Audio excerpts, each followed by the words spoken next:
Make no mistake, what we're seeing unfold isn't just politics as usual.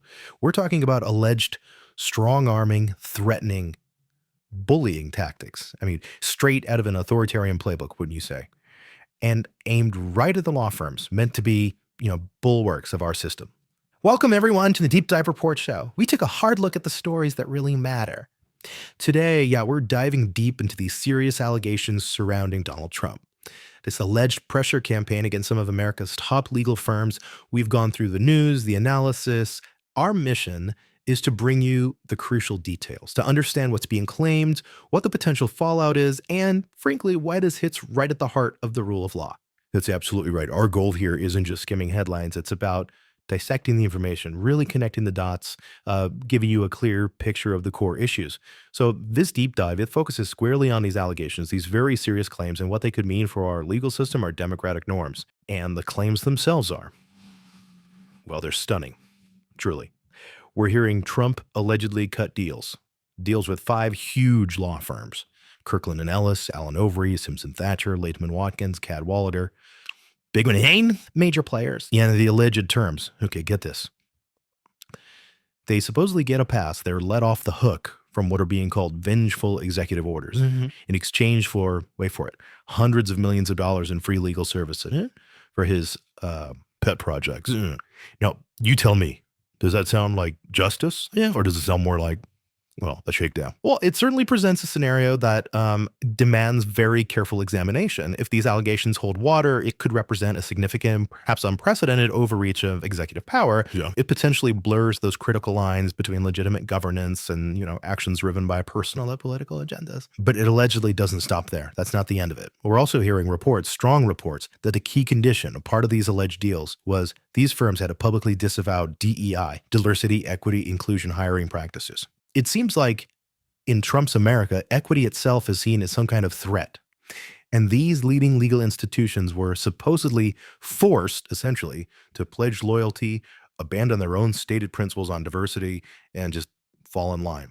To me, that feels like more than just questionable deal-making. It feels like a full-blown assault on fairness, on equal opportunity right within the legal profession itself. That reported demand, the one about disavowing DEI initiatives, it's particularly troubling, I'd say. These programs are generally understood, widely understood, to promote a more inclusive legal field, bringing diverse perspectives, different experiences, which ultimately serves justice better for everyone. So allegedly pressuring firms to just abandon those efforts, it raises very serious questions about the administration's stance on these pretty fundamental principles. And let's be clear about who we're talking about here. These aren't, small-time outfits. These are elite firms. Some have histories, long histories, of standing up against attempts to undermine democratic norms, defending democracy itself even. Yet the allegation is they're folding now under the threat of federal retaliation. It really makes you wonder. It does. When the immense power of the executive branch is allegedly weaponized against your business, how long can anyone hold out? Even the biggest, most principled firms. It really underscores the significant leverage governmental power can exert, especially when it involves potential financial hits, losing access, damage to reputation. This alleged scenario, it definitely raises concerns about the resilience of even established institutions when they face that kind of pressure. And here's a detail that just jumps right off the page. It's being reported that Trump's own administration might have basically admitted this was about revenge. The story goes, the EEOC, the Equal Employment Opportunity Commission, was reportedly investigating some of these exact same firms for potentially discriminatory hiring. But then, poof, these investigations allegedly vanished, gone, the moment the firms supposedly agreed to Trump's terms. Now, come on. That's not just a coincidence. That looks like a textbook quid pro quo, a direct trade. And frankly, it just stinks of the same kind of self-serving corruption that's defined Trump's entire career. The alleged timing, yes, and the reported disappearance of those EEOC probes right after these agreements, it does raise serious questions about the potential misuse of governmental authority. The EEOC's job is to enforce anti-discrimination laws. Any hint that its processes might be swayed by political factors is deeply concerning, very concerning. So let's try to map this out. How did this allegedly unfold? Over the past couple of months, the narrative we're seeing is Trump weaponizing the presidency like a mob boss, using threats, allegedly issuing executive orders specifically designed, it seems, to punish law firms that refused to kiss the ring, that didn't show enough loyalty. We're talking alleged punitive measures like stripping security clearances. Imagine that. Barring lawyers from federal buildings, yeah, gutting their existing government contracts. This doesn't sound like policy disputes. This smells like political blackmail, plain and simple. The alleged use of executive orders in that manner, if it's accurate, would be a stark departure from, well, traditional norms. Executive orders are meant to guide the executive branch, right? Not to be used as tools for alleged payback against private companies based on perceived political disloyalty. And look at the firms allegedly targeted first. WilmerHale, Jenner and Block, both known for defending democracy, working with special counsels, representing Trump's political opponents. Firms with that kind of profile. Then there's Covington and Burling, reportedly the first one hit. And they employ lawyers who worked with Jack Smith, the prosecutor investigating Trump. Coincidence? Don't kid yourself. Given the pattern, it seems highly unlikely. What do you make of those specific targets? Well, the fact that firms connected to legal challenges against the former president or investigations into him were reportedly among those targeted, it certainly fuels the perception these actions might be politically motivated. It raises definite concerns about potential retaliation against those who oppose or, investigate the administration. But here's a twist.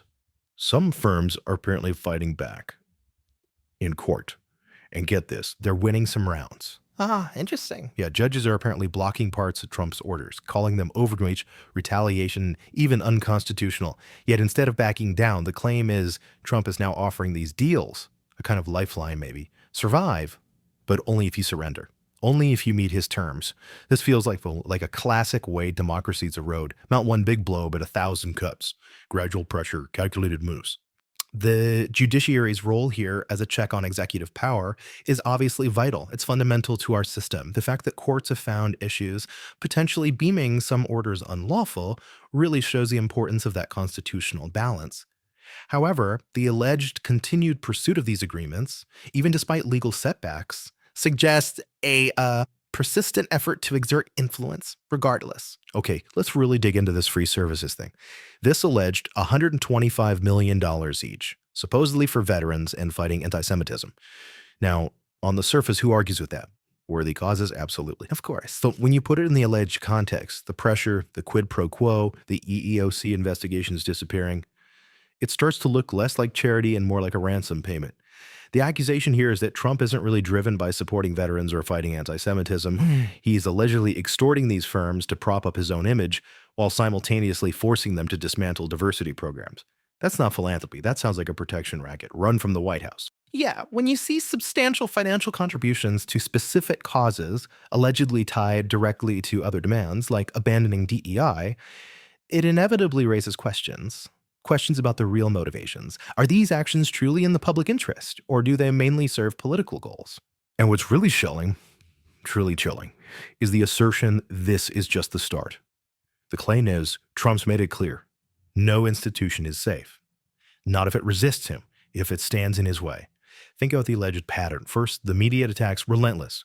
Then the courts. Now, the legal profession itself, you have to ask, where does it stop? Who's next? The military, academia, local governments. This looks like a blueprint, a dangerous blueprint for consolidating power. And if these allegations are true, the damage to our democracy could be, well, irreversible. Any action suggesting a willingness to use government power to target, perhaps coerce independent institutions, that has to be viewed with serious concern. A healthy democracy really relies on the integrity, the autonomy of all these different sectors of society. Let's follow the money trail for a second. The reported figures are just staggering, these supposed voluntary agreements, projected to pull over $725 million from just these 5 law firms. 5. Let's just call it what it appears to be, a shakedown of epic proportions, allegedly forcing private businesses to bankroll Trump's political agenda, under threat of government retaliation. This isn't good governance. This is the alleged abuse of power for political gain. The sheer scale of those alleged financial demands, yes, it raises significant questions about the very nature of these agreements. When private companies face that kind of immense financial pressure from the government, it can seriously undermine the principles of a free and fair market. And the hypocrisy here, it's just astounding. We hear constantly from some Republicans about cancel culture, about government overreach. Yet here we allegedly have Trump literally canceling diversity initiatives, strong-arming corporations into ideological compliance. I have to ask, since when did conservatives believe the White House should dictate corporate hiring practices? The inconsistencies just breathtaking. That apparent contradiction, yes, between advocating for limited government on one hand and then the alleged actions of exerting significant pressure on private companies to conform ideologically. It's certainly noteworthy. It does prompt questions about the underlying principles actually at play. And let's be crystal clear what disavowing DEI allegedly means on the ground. Yeah. It's not about fairness in some abstract way. It's about actively erasing progress, dismantling efforts to build more inclusive legal teams. And the evidence, the research actually suggests diverse teams often get better results for clients, better outcomes. That's right. Research across many fields points to diversity benefits innovation, problem solving. Exactly. So what Trump is allegedly pushing isn't some return to meritocracy. It's potentially a giant step backwards, back to an era where who you know matters more than what you know. Connections over achievement. That's not meritocracy. That's rigging the system. Allegedly hindering DEI in the legal profession could definitely have negative impacts on the quality of legal services, on the fairness of the whole system. Unsurprisingly, the legal community itself is reportedly sounding the alarm. Big time. The American Bar Association, the ABA, has apparently called these moves dangerous precedents that threaten judicial independence. Strong words. Very strong. And we're hearing from prominent lawyers across the political spectrum warning this alleged behavior just dangerously blurs the line, that critical line between law and political favoritism, the very thing our system was designed to prevent. Concerns from groups like the ABA really underscore the potential long-term consequences for the legal system's integrity. Maintaining the independence of the legal profession, keeping it free from political influence, that's absolutely essential for upholding the rule of law. And let's not forget the Trump playbook we've seen before. Attack investigators, undermine courts, and now allegedly go after the private attorneys who might challenge him. This isn't about law and order. This feels squarely aimed at silencing opposition, consolidating power. A pattern, yes, of targeting individuals and institutions seen as adversaries. It can definitely have a chilling effect on dissent, on the willingness to challenge authority, things vital for a healthy democracy. And this alleged threat about security clearances, it's particularly sinister, don't you think? Mm-hmm. By reportedly weaponizing clearances against lawyers, Trump isn't just punishing firms. He's potentially choking off legal help for whistleblowers, government critics, national security journalists, the most vulnerable perhaps. That's not how democracies work. That's how authoritarian regimes operate. Control information, stifle dissent. The potential use of security clearances to influence legal representation, especially in national security cases, it raises huge concerns about due process, about the ability to get adequate counsel in really sensitive areas. And the list of firms that allegedly caved, it seems to be growing. Reports mention Paul Weiss allegedly agreeing to $40 million, then Skadden Arps Milbank, then early following suit. More big names. Right. And each time one allegedly capitulates, it just makes it harder for the next one to resist. You see how that works? The pressure builds. Yes, the cumulative effect. Yeah. Multiple major firms reportedly agreeing to these arrangements. It could definitely create a tougher environment for any firm wanting to push back in the future. This really feels like textbook corruption. I mean, the story is the EEOC was investigating, actively investigating, then boom, investigations disappear once the firms allegedly agree to Trump's terms. That's not draining the swamp. That's flooding it with raw sewage. Blatant political interference. If a Democratic president did anything remotely like this, imagine the outcry. Immediate calls for impeachment, you can bet.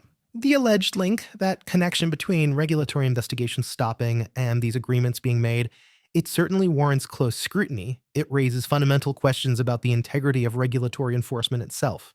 And the damage isn't just domestic. It goes beyond our borders. Foreign allies are reportedly watching this, watching America's legal system seem increasingly politicized. With concern, international investors, they might start questioning contract reliability here, if outcomes depend on political favor, not law. The claim is Trump isn't making America great. He's making it look unpredictable, unreliable on the world stage. That perception, the perception of a politicized legal system can have serious consequences for international relations, trade, investment. It could really undermine confidence in the fairness and predictability of the U.S. legal framework. So let's boil it down. The bottom line seems to be this. If a president can allegedly punish law firms for their clients or for their own hiring practices, then the whole idea of equal justice under law is in deep trouble. Sure, the wealthy and connected will probably always find lawyers, but what about everyone else? This allegedly attacks the very foundation of our justice system, that idea that everyone gets equal protection. That principle, access to legal representation without fear of reprisal, it's absolutely fundamental, foundational to a just society. Allegations of politically motivated interference in that process, they represent a serious threat to that core value. This feels like a line in the stand moment. What Trump is allegedly doing, it feels un-American. It violates the checks and balances meant to stop exactly this kind of power grab. When law firms have to choose between principles and survival because of alleged government pressure, it feels like we've already lost something vital, lost the rule of law itself. That tension, the one between institutional integrity and external pressures, it's always a challenge. This alleged situation really highlights how important it is to uphold ethical principles, even when facing potentially severe consequences. Let's just call it what it looks like, a mafia-style protection racket wrapped in presidential letterhead. These aren't deals. They look like confessions of weakness. Capitulation to tyranny, signed by firms afraid, maybe understandably, to stand up to a president who attacks anyone in his way. History, I fear, won't look kindly on this alleged surrender, this seeming attempt to undermine our entire legal system. That analogy, the protection racket, it certainly underscores the alleged coercive nature of these interactions, the potential for fear to override principles of fairness and law. And the truly alarming part, this alleged strategy seems to be working, just as designed. Each firm that allegedly bends the knee increases Trump's perceived power, deepens the corruption. Every potential critic's silence weakens oversight. Every norm eroded weakens democracy itself. Unless this alleged pattern is stopped, and stopped now, we might find ourselves in a country where justice isn't blind anymore, where it only belongs to those who can afford Trump's price. The potential for that chilling effect on dissent, the erosion of norms, yes, these are significant concerns. They warrant continued vigilance, continued resistance. But here's the crucial takeaway for everyone listening. We still have power. You still have power. We've seen courts block some orders. Brave journalists are exposing this. Brave attorneys are fighting back. Now it's our turn. Share this story. Call your representatives. Demand accountability. Support organizations defending judicial independence, the rule of law. This isn't just politics. This is about preserving the America we believe in, where justice is equal. So the final question isn't really about Trump. It's about us.